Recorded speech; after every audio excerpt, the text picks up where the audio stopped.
Telangana CM Revanth Reddy chit chat సందర్భంగా కొన్ని కీలక అంశాల మీద ఆయన అభిప్రాయాలు వ్యక్తం చేశారు, కొన్ని కామెంట్స్ చేశారు.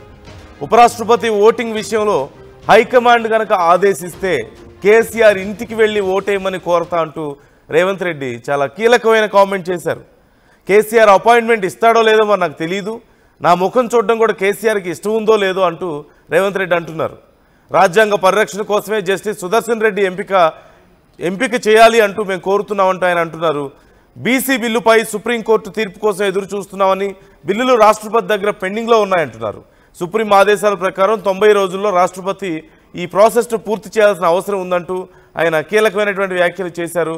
ముఖ్యంగా ఇప్పుడు జరగబోతున్నటువంటి ఉపరాష్ట్రపతి ఎన్నిక సందర్భంగా ఆయన చేసినటువంటి కామెంట్స్ చాలా కీలకంగా మారాయి. అసలు మాకు కేసీఆర్ అపాయింట్మెంట్ ఇస్తారో లేదో తెలియదు, ఒకవేళ అపాయింట్మెంట్ ఇస్తే ఖచ్చితంగా వెళ్ళి మా తరపున నిలబడుతున్నటువంటి అభ్యర్థికే మీరు సపోర్ట్ ఇవ్వాలి అంటూ కేసీఆర్ని నేనే కోరుతాను, డైరెక్ట్గా కేసీఆర్ ఇంటికి వెళ్ళి మరి ఓటేయమని కోరుతాను, ఒకవేళ మా అధిష్టానం కనుక ఆదేశిస్తే అంటూ ఆయన కామెంట్ చేశారు. కానీ అసలు కేసీఆర్కి ఇష్టం ఉందో లేదో, మా మొహం అయినా చూస్తారో లేదో కేసీఆర్ అంటూ రేవంత్ రెడ్డి చేసినటువంటి కామెంట్స్ కొంత ఇంట్రెస్టింగ్గా మారాయి. ఇప్పుడు ఈ అంశానికి సంబంధించి డీటెయిల్స్ తెలుసుకుందాం. మధు జాయిన్ అవుతున్నారు. రైట్, మొత్తం మీద రేవంత్ రెడ్డి చాలా కీలకమైనటువంటి కామెంట్స్ చేశారనే చెప్పాలి. మరోవైపు బిల్లుల విషయంలో ముఖ్యంగా బీసీ బిల్లుకు సంబంధించి ఆయన కీలక కామెంట్ చేశారు. సుప్రీంకోర్టు ఆదేశాల మేరకు ఖచ్చితంగా 90 రోజుల్లో ఫినిష్ చేయాలి ఈ బిల్లుల విషయంలో నిర్ణయాలు ఇంకా పెండింగ్లోనే ఉంటున్నాయి, ఇలా పెండింగ్లో ఉండడం కరెక్ట్ కాదు అంటున్నారు.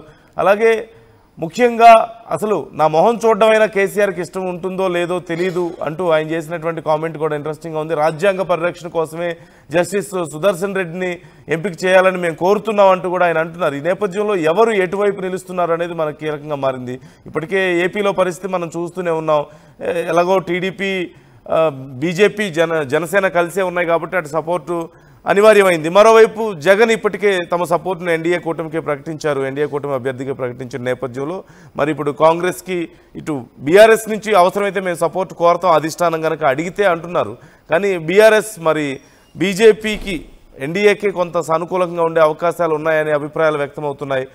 ఈ నేపథ్యంలో ఏం జరగబోతుంది అనేది కీలకంగా మారింది. మరోవైపు బిల్లుల విషయంలో ముఖ్యంగా బీసీ బిల్లుకు సంబంధించి ఏం నిర్ణయం తీసుకునే అవకాశం ఉంది, బీసీ బిల్లు ఎప్పటిలోపు క్లారిటీ వచ్చే అవకాశం ఉంది అనేది ఎవరికి అర్థం కావడం లేదు. రిజర్వేషన్ల అంశం క్లారిటీ ఏదో ఒకటి వస్తే రేపు ఎన్నికల్లో తమకు అనుకూలంగా ఉంటుంది స్థానిక సంస్థల ఎన్నికల్లో అంటూ రేవంత్ రెడ్డి ఆలోచిస్తున్నారు. ఈ నేపథ్యంలో మరోవైపు బీఆర్ఎస్ లేదు, అసలు మేమే బీసీలకు మొదటి నుంచి వెన్నుదన్నుగా ఉన్నాం, నిజమైనటువంటి బీసీ పక్షపాతులు మేమే అని చెప్పుకునే ప్రయత్నం అటువైపు చేస్తున్నారు.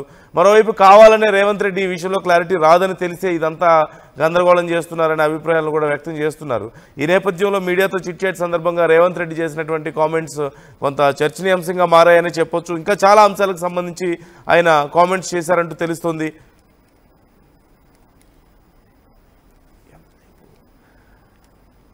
రైట్, మొత్తం మీద ఈ అంశానికి సంబంధించి ఇప్పుడు రేవంత్ రెడ్డి చేసినటువంటి కామెంట్స్ చాలా కీలకంగా మారాయని చెప్పుకోవచ్చు. ఒకవేళ గనక అధిష్టానం తనను ఆదేశిస్తే, ఖచ్చితంగా హైకమాండ్ కనుక ఆదేశిస్తే ఉపరాష్ట్రపతి విషయంలో నేను వెళ్ళి కేసీఆర్ ఇంటికి వెళ్ళి నేను ఆయన్ని అడుగుతాను అంటూ చేసినటువంటి కామెంట్.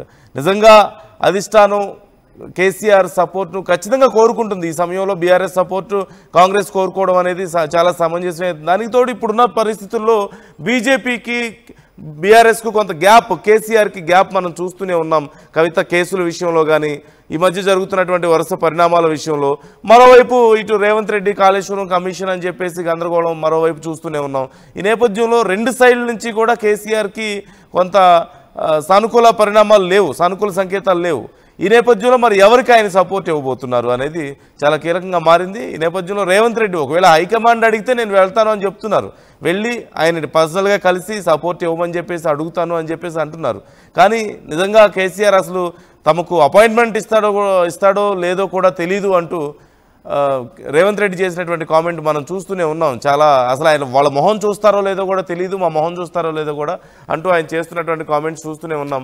రేవంత్ రెడ్డి మరి కేసీఆర్ ఏమి నిర్ణయం తీసుకోబోతున్నారు? ఓవైపు బీజేపీతో కొంత పరిణామాలు అనుకూలంగా లేకపోవడం చూస్తూనే ఉన్నాము. ముఖ్యంగా కవిత విషయంలో కేసుల సందర్భంగా బీజేపీకి బీఆర్ఎస్కి ఉన్నటువంటి కొంత రిలేషన్ చెడిందనే చెప్పాలి. అంతకుముందు చాలా సందర్భాల్లో ఎన్నికల్లో ఒకరికొకరు సపోర్ట్ చేసుకున్నారు, చాలా మనం చూస్తూనే ఉన్నాం. కీలక సందర్భాల్లో ఖచ్చితంగా కేసీఆర్ నా మద్దతు ఉంటుందంటూ ప్రకటిస్తూ వస్తున్నారు.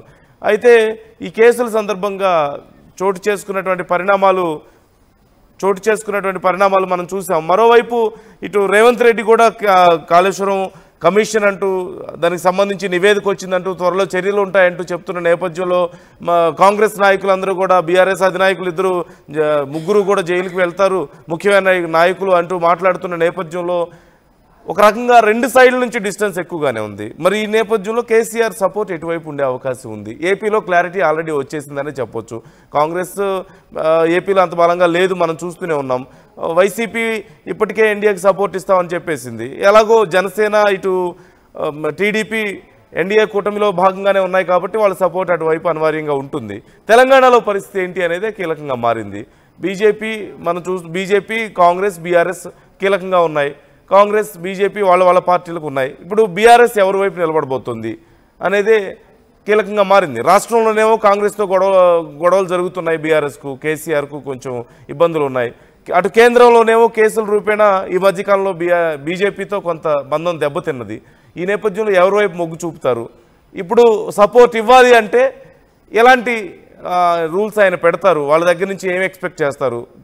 మాకు పలానా పనులు చేసి పెడితేనే మేము మీకు పలానా సపోర్ట్ ఇస్తామని చెప్తారా, లేదంటే ఎవరి వైపు మద్దతు ఇవ్వాలనేది ఆల్రెడీ నిర్ణయం తీసుకున్నారా అనేది కూడా చాలా కీలకంగా మారిందని చెప్పాలి. రేవంత్ రెడ్డి చేసినటువంటి కామెంట్స్ ఒకసారి మనం విందాం. అసలు ఆయన ఏం కామెంట్స్ చేశారు ఆయన మాటల్లోనే విందాం ఒకసారి మనం. सब लोग इकट्ठा होकर इस बार हमको मदद देना है। राधाकृष्णन जी अगर जीत गए तो ओबीसी को अन्याय हो जाएंगे। 42% रिजर्वेशन सोच भी नहीं सकते। मगर वही सुदर्शन रेड्डी अगर वाइस प्रेसिडेंट बन गए तो हमारे 42% मिलने वाले। इसीलिए सबसे ज्यादा लाभ ओबीसीओं को सुदर्शन रेड्डी जीत में है।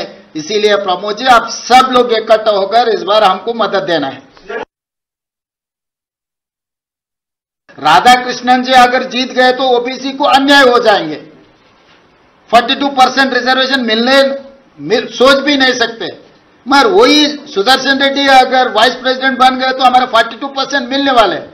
इसीलिए सबसे ज्यादा लाभ ओबीसीओं को सुदर्शन रेड्डी जीत में है।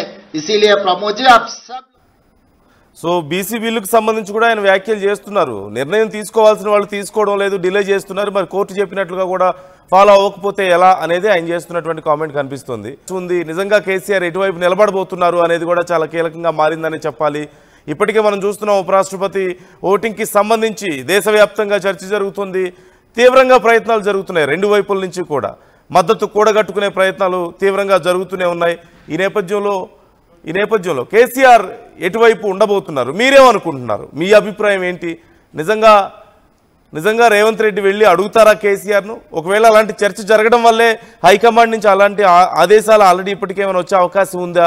అలాంటి చర్చ జరగడం వల్లే రేవంత్ రెడ్డి కామెంట్స్ చేశారా, లీక్లు ఇస్తున్నారా, ఇలాంటి చర్చ జరుగుతుందన్న ఉద్దేశంతో? లేదంటే నార్మల్గా చేసినటువంటి కామెంట్స్గానే మనం వీటిని చూడాలా? కేసీఆర్ ఇప్పుడు ఇరువైపులా సమాన దూరం మెయింటైన్ చేస్తున్నారు కాబట్టి, బీజేపీ నుంచి కాంగ్రెస్ నుంచి సమాన దూరం మెయింటైన్ చేస్తున్నారు కాబట్టి ఆయన ఎటువైపు మొగ్గు చూపే అవకాశం ఉంది? ఆయన సపోర్ట్ అనేది ఎంత కీలకంగా మారబోతుంది అనేది కూడా ఖచ్చితంగా ఇక్కడ ముఖ్యమైన అంశంగానే మనం చూడాలి. సో మొత్తం మీద మీ అభిప్రాయం ఏంటి? మీరేమనుకుంటున్నారు? కేసీఆర్ ఎవరికి సపోర్ట్ ఇవ్వాలని మీరు కోరుకుంటున్నారు? ఎవరికి సపోర్ట్ ఇచ్చే అవకాశం ఉందని మీరు కోరుకుంటున్నారు? నిజంగా రేవంత్ రెడ్డి చెప్పినట్లుగా రేవంత్ రెడ్డి కనీసం ముఖం చూడడానికి కూడా కేసీఆర్ ఇష్టపడరా? ఇప్పుడు ఆయనకు అపాయింట్మెంట్ ఇవ్వరా?